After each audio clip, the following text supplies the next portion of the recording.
If we are not under the law, if we're not still in that old kingdom, then what kingdom are we in? There's a physical kingdom, the law that Christ came to fulfill and make past and move from a flesh to a spirit. And then there's the new kingdom that Christ came to bring in, the new heavens and earth. Not the old heavens and earth, the old fleshly, but the new heaven and earth is spiritual, that Christ came to start. As one faded in, the other faded out. So what I'm asking is, if some are saying we're not yet in that new kingdom, then what kingdom are we in?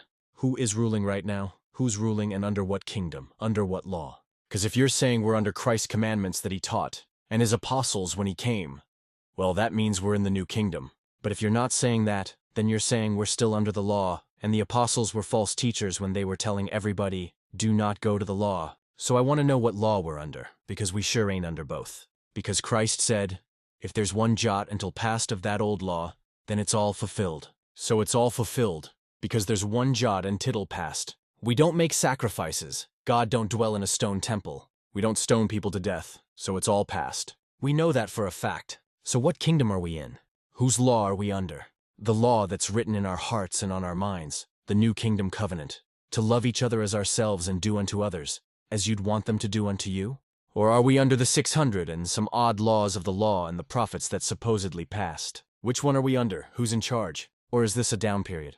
Is it just the moral law until we receive the new kingdom? It's a pretty good question, because we have people saying that the kingdom hasn't even come yet. And that means that we're not under the new kingdom law.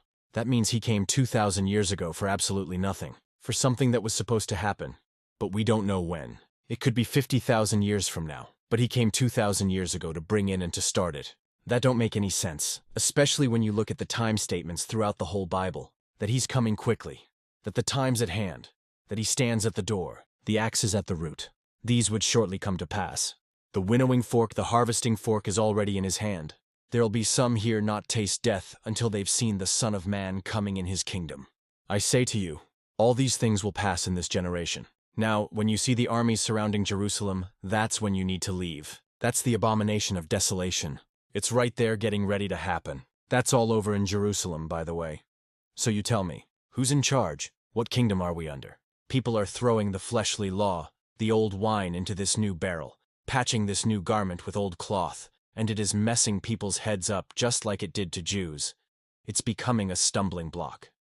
Think for a minute and ask yourself, who is in charge and what rules are we under? The rules of faith.